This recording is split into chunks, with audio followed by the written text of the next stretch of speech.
Yang pertama ni, kita dah baca tapi tak habis lagi huraian dia. Di mana Rasulullah SAW bersabda,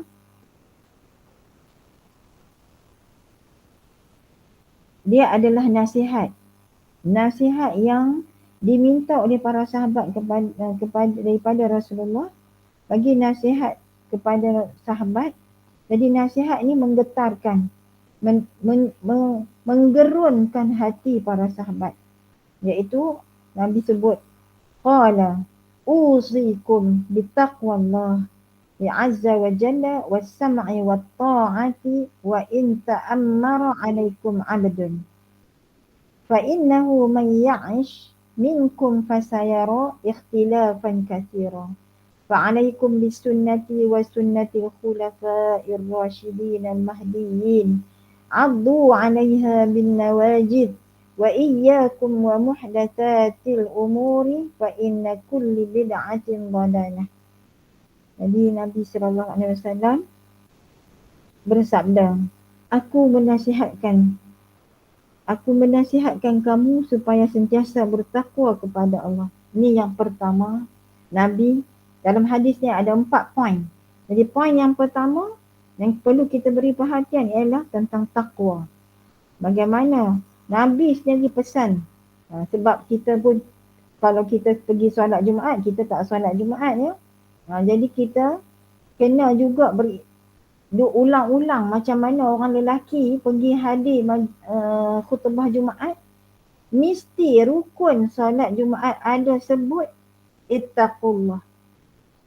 Kalau tak sebut ittaqullah ataupun apa juga ayat yang membawa maksud berpesan untuk bertakwa kepada Allah, maka tak sah dah solat tu.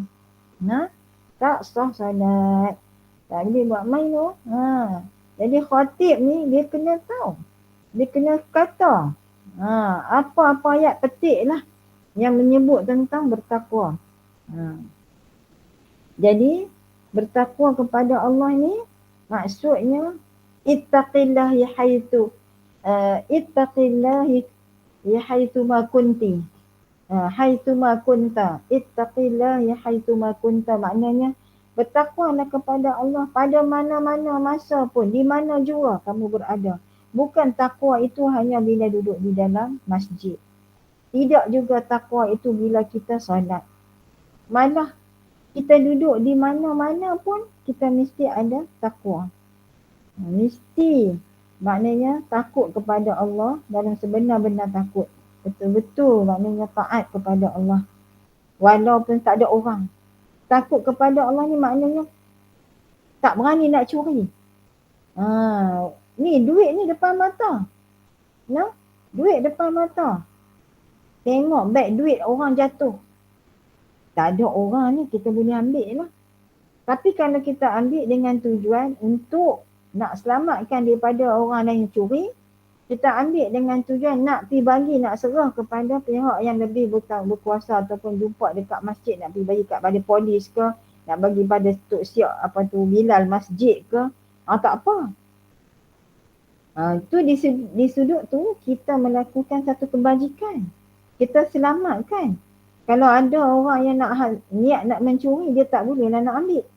Tapi kalau kita ambil, buat masuk dalam beg kita, buat balik, jadi cerita lain. Jadi kalau bertakwa kepada Allah ni tak kisahlah duduk di mana pun, di dalam gua sekalipun, tetap takwa kepada Allah. Baik. Kemudian yang di pesanan yang kedua, kena taat kepada pemimpin sekalipun dia tu seorang hamba. Ini dikiaskan kepada kisah Nabi Yusuf AS. Nabi Yusuf AS adalah seorang hamba.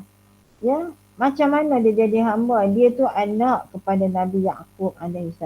Tapi disebabkan peristiwa daripada telaga buruk, dia dicampak ke telaga buruk, lepas tu diselamatkan, dia ambil oleh orang yang berdagang dalam perjalanan nak pergi nak pergi ke pasar, ke bandar, maka ambil dia dan jual pula dia. Bila dah jual tu, maka jadilah hamba. Kalau jual jadi hamba lah. Apa? Jadi daripada rentetan daripada itu, akhirnya duduk di istana. Duduk di istana, dipenjarakan gara-gara Zulaikha punya fitnah. Ini politik lah. Dia tak bersalah pun. Tapi apa nak buat? Kena kes dengan isteri kepada Al-Aziz. Allah, kalau isteri orang lain tak apa lagi. Isteri Al-Aziz. Jadi tak dapatlah nak berlepas diri, kena juga dia jadi mangsa fitnah tersebut, maka dia duduk dalam penjara. Tapi Allah bagi kelebihan pada dia, boleh takwil mimpi.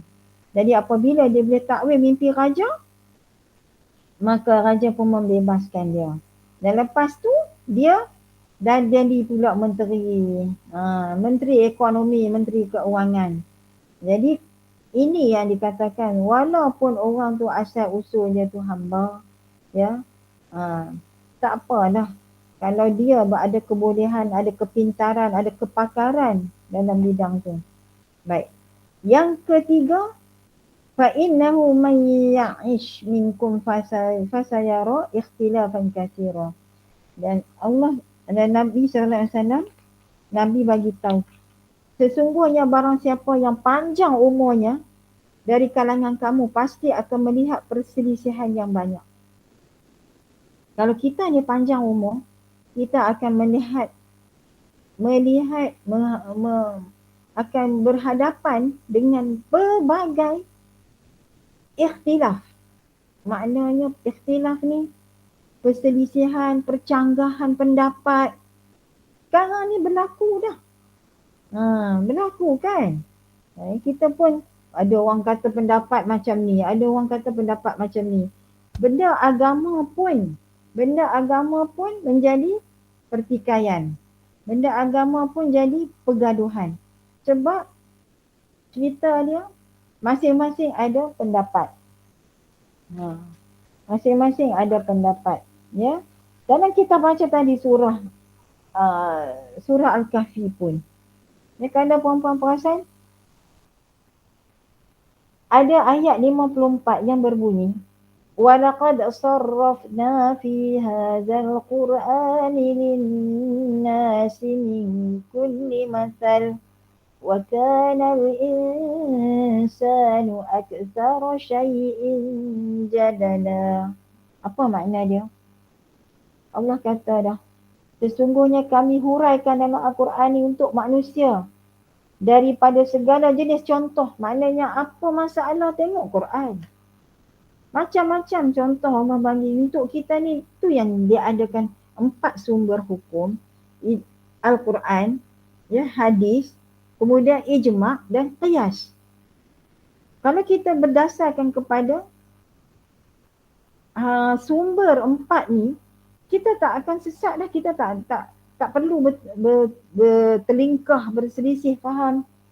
Tetapi manusia ni dia kata wa kana al-insanu aktsara syai'in jadalan. Tetapi dia kata manusia ni Allah sebut makhluk yang banyak membantah. Jidal ni suka balah. Jidal ni suka balah. Dia seronok berbalah. Kalau benda tu tak perlu jadi isu pun, dia nak bagi jadi isu juga.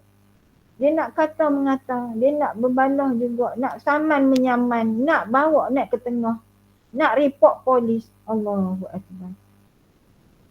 Jadinya, inilah sifat manusia.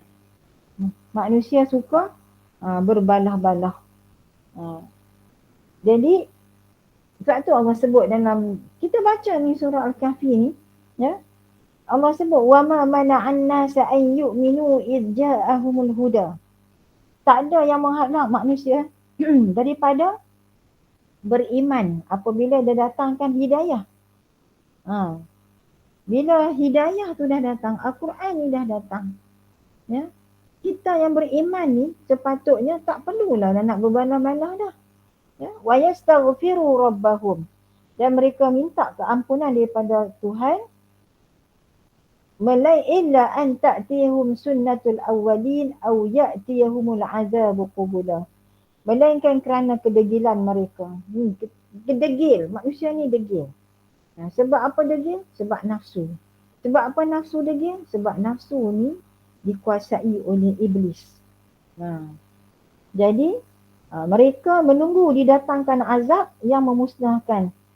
Tu yang jadi macam-macam azab. Macam-macam malapetaka berlaku hari ini lah. Ya. Kita lihat perselisihan yang banyak. Ada orang kata tak boleh ziarah kubur. Ada orang kata tak boleh selawat, nanti kita ni seolah-olah syirik pula. Duk minta dengan Nabi. Ada orang pula kata tak boleh tahlil. Ini yang dikatakan ikhtilafan kathira. Banyaknya perselisihan faham. Jadi nak ikut yang mana ni pening kepala. Ini pun katalah ni masing-masing bawa hujah. Tetapi Nabi SAW sebut satu. Maka hendaklah kamu, memang perselisihan faham tu banyak. Berbanding dengan dulu. Orang dulu tak bertengkar pun. Ya, kata nak buat baca ayat Yasin malam Jumaat. Okey, jalan. Sekarang nak buat baca Yasin, baca Yasin. Pasal apa? Dia jadi soalan banyak pula. Soalnya bukan Yasin tu wajib. No? Bukan benda tu satu kemestian. Tetapi ia adalah sebagai menggalakkan. Ulama dulu dia nak bagi umat Islam ni selalu mai surau.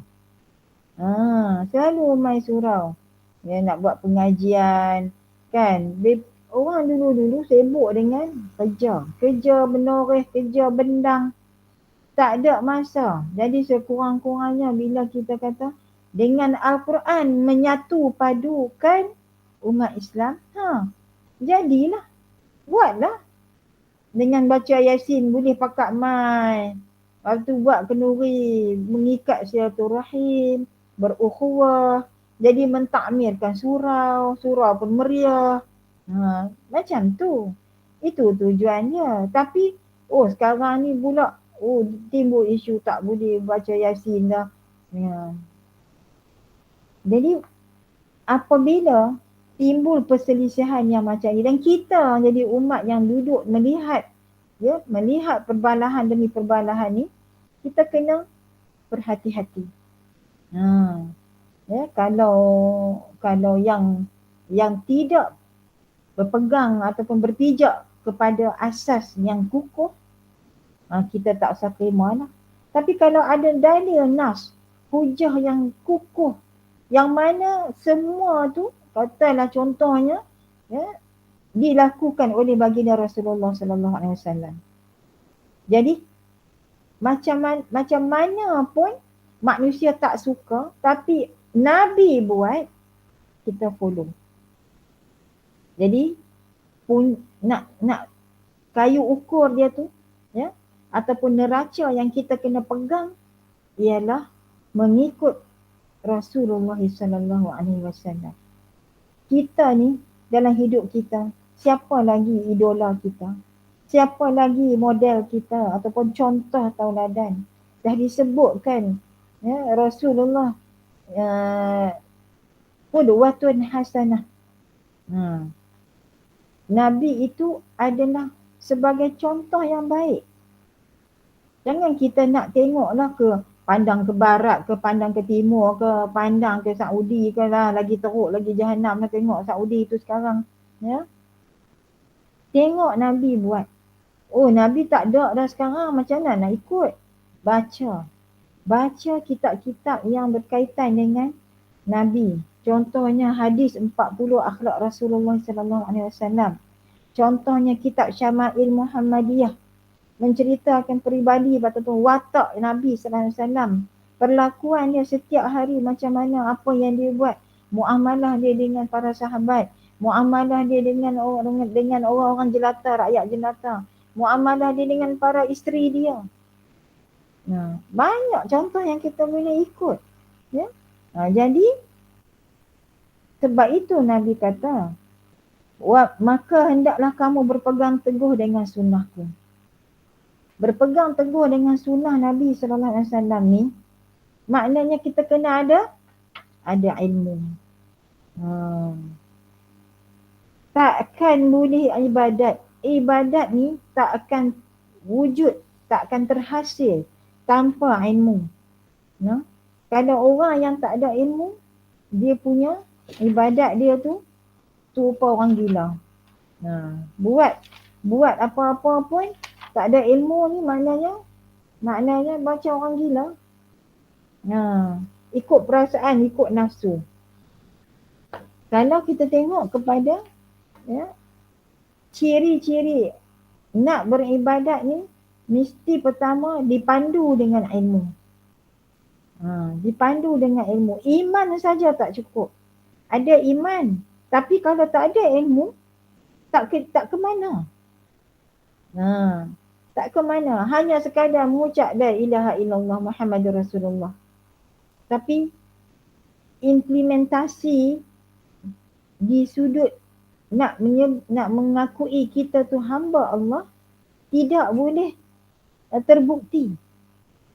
Tak boleh kita nak buktikan. Sebab apa kita tak melakukan ibadah yang Allah suruh. Sebab Allah dah sebut dah, wa ma khalaqtul jinni wal ins illa liya'budun. Allah suruh kita melakukan ibadat.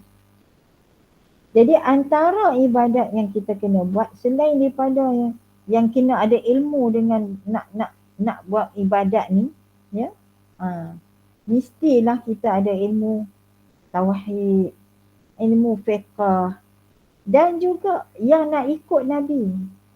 Kalau kita nak ikut Nabi SAW, sebab Nabi SAW sebut dalam satu hadis, orang yang paling dekat denganku pada hari kiamat ialah orang yang paling banyak berselawat kepadaku. Hari ni pula hari Jumaat. Bukan hari Jumaat saja nak selawat. Hari Jumaat ialah hari kita perbanyakkan selawat. Maknanya kalau hari biasa 500 hari, 500 kali, hari ni kena bagi 1000. Kalau hari biasa 1000 kali, hari ni kena lagi dapat 3000. Tu beza dia. Maknanya ada orang hari Jumaat baru nak selawat. Hari biasa tu tak. Jadi kalaulah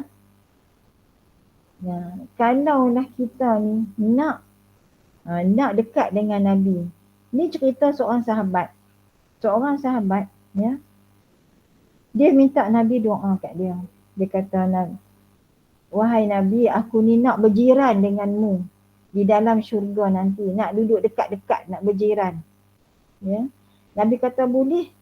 Tapi engkau kena tolong aku dulu. Tolong macam mana? Tolong banyakkan aksarus solah. Banyakkan solat dan buat sunnah pun. Siapa yang banyakkan solat, dia akan dekat dengan Nabi di hari kiamat nanti. Dan siapa yang banyak melakukan sunnah Nabi, itu dua perkara yang Nabi pesan pada sahabat. Kalau nak dekat dengan aku, nak berjiran dengan aku, boleh. Tapi dengan syarat dua ni. Pertama, banyakkan solat. Kedua, kena buat sunnahku. Kenapa dibanyakkan solat? Sebab solat ni, sebab dalam solat lah kita dalam solat lah kita baca tahiyat. Kan? Nabi ni tak lupa kepada kita, Masya Allah. At-tahiyyatul mubarakatus salawatut tayyibatu lillah. Nabi ni bila jumpa Allah SWT dalam masa Isra' dan Mi'raj, Nabi sebut at-tahiyyatul mubarakatus salawatut tayyibatu lillah. At-tahiyyatu maknanya pujian dipersembahkan. Tul mubarakah kepada Tuhan, kepada Allah ni. At-tahiyyatul mubarakah tus salawatut tayyibatu lillah. Segala sembah dan salam itu kepada Allah. Dan Allah jawab balik, Assalamu alayka ayyuhan nabi warahmatullahi wabarakatuh. Itu yang kita duduk baca tahiyat tu. Dalam solat ni, kita duduk, kita baca selawat wajib. Kalau tak baca, tak sah. Nah? Jadi, kalau kita sebut, kita ulang balik macam mana Nabi SAW bertemu Allah Subhanahu Wa Taala, Nabi baca at-tahiyyatul mubarakah. Lepas tu Allah jawab pula, Assalamualaikum. Salam sejahtera ke atas kamu, wahai Nabi. Maknanya Masya Allah, betapa lembutnya. Betapa Allah pun menyantuni Nabi. Kekasih dia. Ya? Jadi Nabi pula tak lupa pula pada kita. Dan Nabi nak pondok seorang kan. Nabi tak macam tu. Bila Allah sebut Assalamualaikum ayyuhan nabi wa rahmatullahi wa barakatuh, dia jawab pula, Nabi jawab Assalamu alaina wa ibadillahi salihin. Kami, Nabi tak kata aku. Dan salam ke atas kami, umat Nabi Muhammad SAW, wa ibadiyas salihin, dan juga hamba-hambaku yang soleh. Maknanya Masya Allah, Nabi ni tak lupa kita. Ya? Itulah kita tahiyat tu, kita dalam tahiyat kita baca selawat. Jadi makna hamba yang soleh ni dia dapatlah dia dapat juga kebaikan, doa Nabi SAW. Kemudian disebut, peganglah kamu dengan sunnahku dan sunnah khulafa ar-rasyidin. Macam mana nak pegang? Maksudnya ikutilah segala apa yang dilakukan oleh baginda Rasulullah SAW. Jadi daripada hidup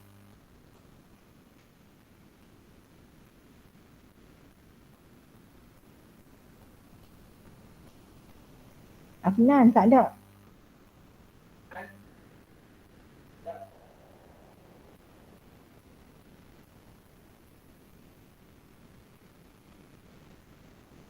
Tak ada internet pula.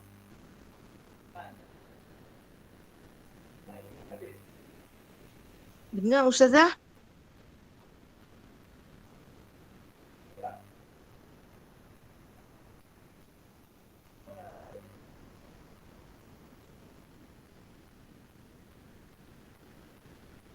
Tak ada. Hotspot.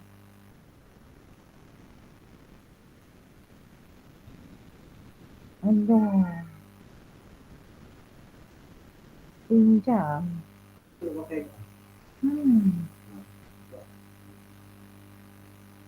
Nak habis dah.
Okey. Allahu Akbar. Puan-puan yang dirahmati Allah, ada gangguan hotspot tadi. Okey. Jadinya ada satu hadis Nabi SAW. Man ahya, qala Rasulullah SAW, man ahya sunnati fi ahdi fasadi sunnati falahu ajrun mi'ata syahid. Dalam hadis ni Ya, Nabi sebut man ahya sunnati, siapa yang menghidupkan sunnahku. Fi ahdi fasadi sunnati, pada ketika berlaku keruntuhan atau kerosakan sunnahku. Makna orang dah tak peduli dah sunnah Nabi, orang mempersendakan sunnah Nabi, orang buat gelak-gelak kan sunnah Nabi, ya. Tapi kita masih kekal menghidupkan sunnah Nabi, falahu ajrun mi'ata syahid, maka baginya pahala sama dengan 100 orang syahid. Allahu Akbar, besarnya pahalanya. Itulah kalau kita tak ada ilmu. Kalau kita tak tahu, kita rasa tak penting. Puan-puan, nak syahid ingat senang ke? Nak syahid aku mana? Nak pergi syahid, kita nak pergi Palestin kan, nak pergi serang dengan Israel. Kita pun tak larat nak angkat senapang. Kan? Nak syahid ni susah. Dalam keadaan kita ni sekarang ni, kita nak dapat pahala ni, pahala syahid ni, rupanya Allah bagi, Nabi SAW bagi tawaran, bagi satu offer ni. Sekarang ni banyak offer year end sale ni. Year end sale ni kan banyak. Macam-macam offer ada. Offer baju lah, offer buku lah, offer ni handphone lah, semuanya nak offer lah. Hujung tahun punya offer ni macam bergetih. Kita pun naik ketagih lah, seronok tengok ni. Kalau masuk Shopee tu lagi lah. Macam-macam offer. Sekarang ni, offer yang kita nak rebut ni, offer daripada Rasulullah SAW. Nabi bagi tawaran, siapa yang mengamalkan, yang kekalkan, yang menghidupkan sunnahku, dia dapat pahala sama dengan 100 orang syahid. Allahu Akbar. Sallallahu alaihi wasallam Muhammad, Masya Allah. Siapa tak buat rugi sangat-sangat. Sebab Nabi ni offer kat umat dia aja. Dan pula pada ketika yang umat dia ni orang dah, ketika mana orang dah tak apa nak buat dah sunnah Nabi. Orang lupa dah. Kayu sugi tak mau pakai. No? Lepas tu makan pun pakai garfu, camca. Tak mau pakai tangan. Makan pun duduk atas kerusi, tak duduk bersila. Tak duduk di bawah kan.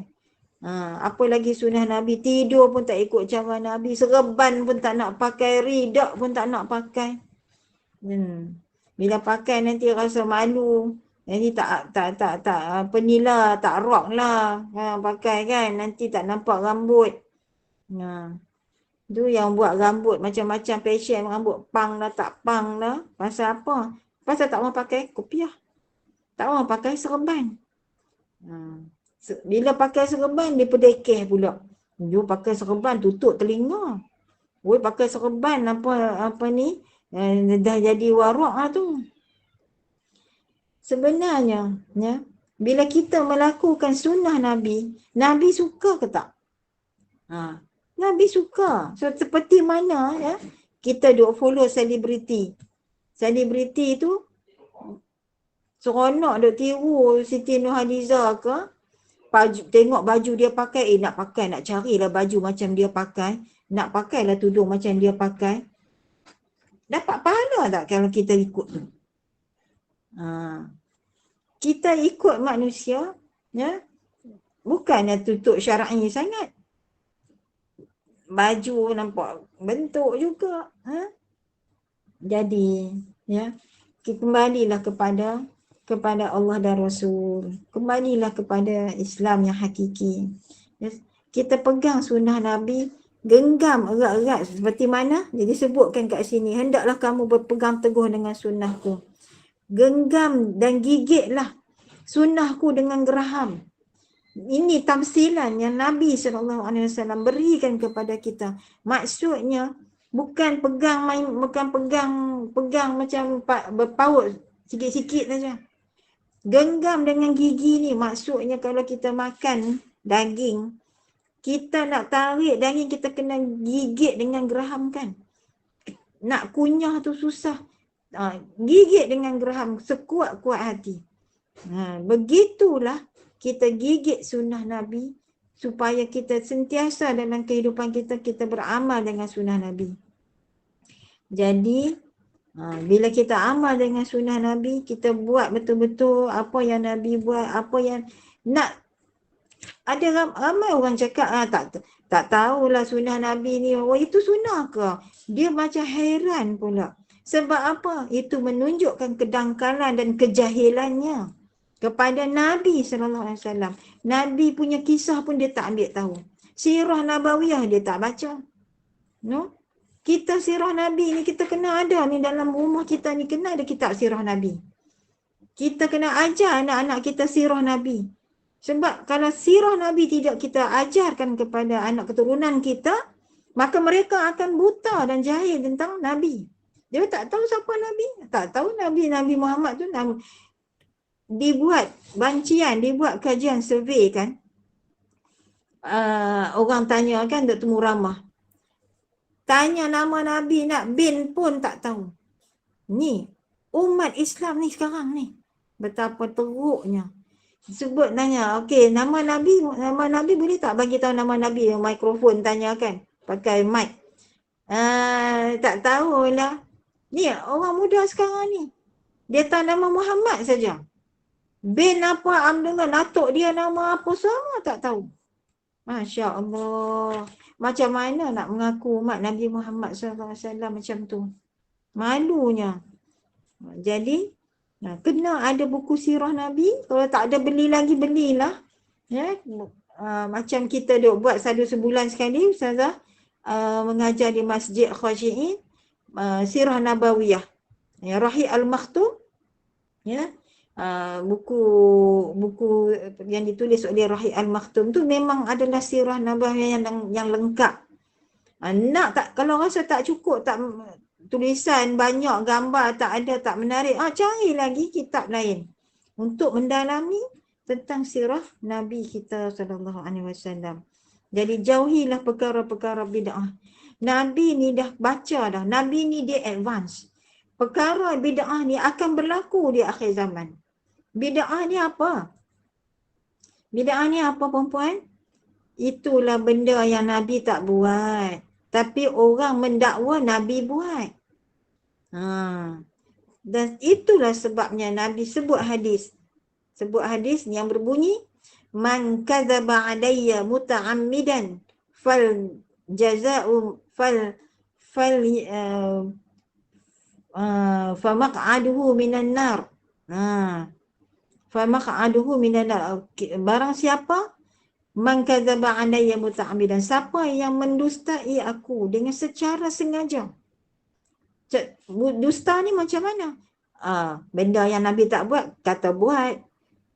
Lepas tu Nabi tak suruh macam ni, Nabi suruh macam ni. Pandai-pandai pula. Dia pun tak ada ilmu. Jadi man kadzaba alayya muta'ammidan, mendakwa yang bukan-bukan tentang Nabi, falyaq'aduhu minan nar, maka sediakanlah tempat. Falyaq'aduhu minan nar, maka sediakanlah tempat duduknya dalam api neraka. Nabi cukup marah. Siapa yang mereka-reka pandai-pandai bubuh, yang Nabi tak kata, dan Nabi tak buat, dan Nabi tak suruh, kata Nabi buat. Inilah akhir zaman. Bila adanya perkara-perkara bid'ah yang mana semua disebut kat sini, sesungguhnya kulli bid'atin dhalalah. Semua yang bid'ah itu, yang direka cipta, yang diada-adakan adalah sesat. Ada tak berlaku? Berlaku dah sekarang ni. Ya, orang jadi confused. Betul ke Nabi tak baca tahlil? Betul ke lepas baca, lepas kubur, lepas tanam ke bumi jenazah, tak boleh buat talqin? Siapa yang cakap tak boleh? Jadi banyak perkara yang sudah pun diada-adakan. Kena puncanya apa?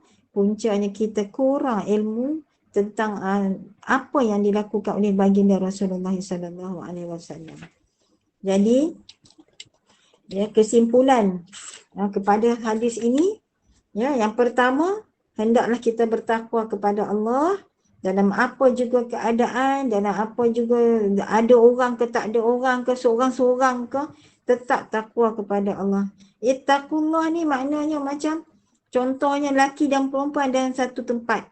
Ya, ada peristiwa satu cerita tu dia nak beli buah.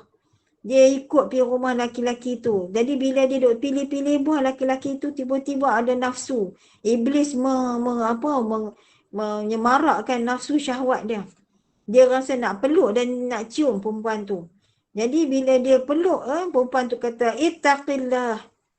Bertakwalah kamu kepada Allah. Orang yang beriman bila dengar kalimah ittaqillah, terus dia pun istighfar. Dan dia terus minta maaf dan dia istighfar, minta ampun dengan Allah, ya, sebab perbuatan dia tu. Jadi itu cita takwa. Yang kedua, kita bila kita taat pada pemimpin yang macam mana? Pemimpin yang boleh kita percayai, yang amanah, ya.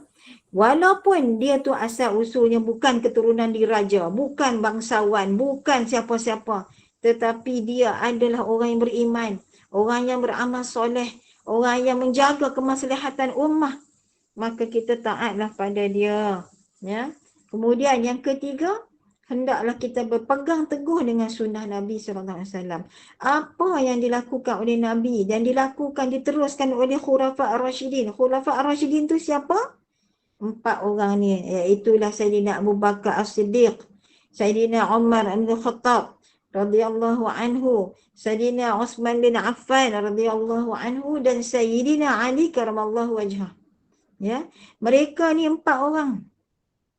Mesti apa yang dia orang buat, sebab mereka ni orang yang paling dekat dengan Nabi sallallahu alaihi wasallam.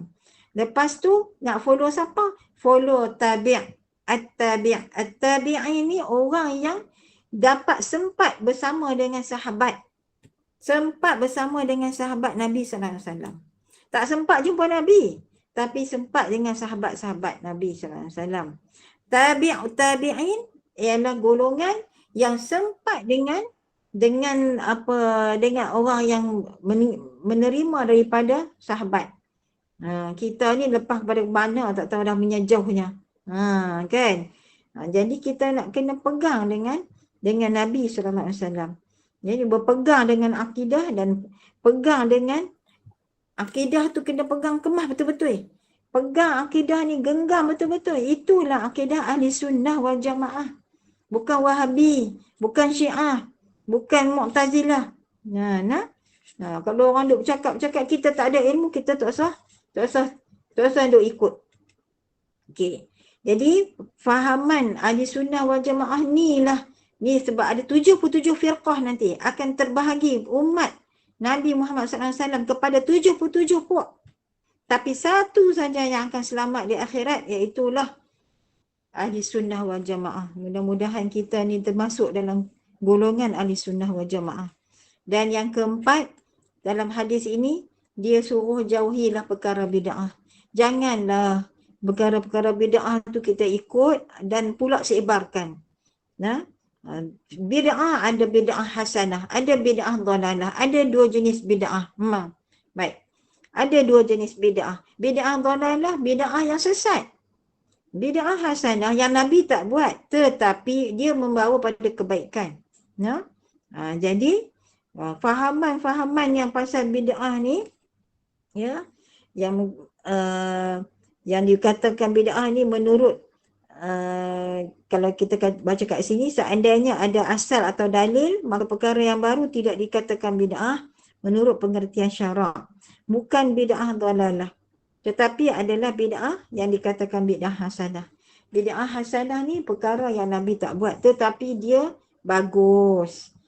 Dia baik. Mana mungkin dilakukan oleh para sahabat. Kalau bid'ah dhalalah, benda yang menghalang macam wirid. Tak boleh wirid. Macam mana tak wirid? Nabi sendiri duk wirid. Nabi sendiri duk buat wirid lepas solat. Kita pula pandai-pandai kata Nabi tak wirid. Ya Allah. Nabi ni kalau nak cerita, dia berwirid sampai orang sebelah dengar. Especially lepas subuh. Ya. Jadi Kita janganlah mudah terikut dengan bid'ah dalalah. Na'udzubillah min zalik.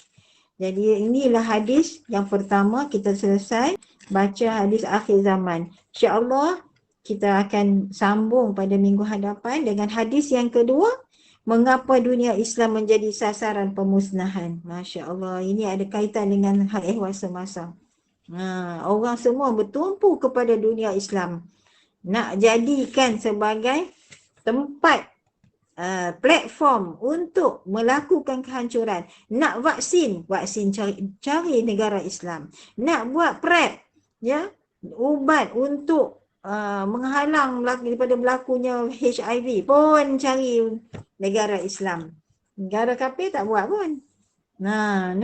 Nanti insya-Allah kita akan bincangkan di masa akan datang. Wallahu subhanahu wa ta'ala a'lam. Kita tutup dengan doa. Bismillahirrahmanirrahim. Alhamdulillahirabbil alamin, wassalatu wassalamu ala asyrafil anbiya'i wal mursalin wa ala alihi wa sahbihi ajma'in.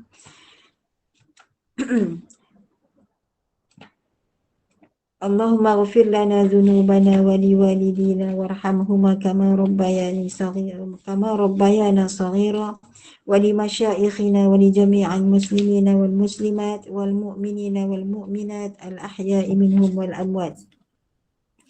Allahumma aghnina bil 'ammi wa zayyinna bil hilmi wa akrimna bit taqwa wa jammilna bil 'afiyah. Allahumma ahyina bil iman wa amitna bil iman wahsyurna bil iman wa adkhil jannata ma'al iman birahmatika ya arhamar rahimin. Allahumma innaka ta'lam anna hadhihi al-qulub qad ijtama'at 'ala mahabbatik wa taqat 'ala ta'atik wa tawahhadat 'ala da'watik wa ta'ahadat 'ala nasrati syari'atik. فوثق اللهم رابطتها وأدم ودها واهدها سبلها واملأها بنورك الذي لا يخبو واشرح صدورها بفيض الإيمان بك وجميل التوكل عليك وأحييها بمعرفتك وأمتها على الشهادة في سبيلك إنك نعم المولى ونعم النصير. اللهم ارزقنا حبك وحب من يحبك وحب عمل يقربنا إلى حبك. اللهم ارزقنا الاستقامة في عبادتنا. اللهم ارزقنا الاستقامة في عبادتنا يا الله يا أرحم الراحمين. اللهم إنا نسألك علما نافعا وعملا صالحا وعملا متقبلا يا الله يا رحمن يا رحيم. ربنا لا تزغ قلوبنا بعد إذ هديتنا وهب لنا من لدنك رحمة إنك أنت الوهاب. ربنا آتنا في الدنيا حسنة وفي الآخرة حسنة وقنا عذاب النار. وصلى الله على سيدنا محمد وعلى آله وصحبه وسلم والحمد لله رب العالمين. تقبل الله منكم. سبحانك اللهم وبحمدك أشهد أن لا إله إلا أنت أستغفرك وأتوب إليك. وصلى الله على سيدنا محمد وعلى آله وصحبه وسلم. بسم الله الرحمن الرحيم. والعصر إن الإنسان لفي خسر إلا الذين آمنوا وعملوا الصالحات وتواصوا بالحق وتواصوا بالصبر. Terima kasih semua.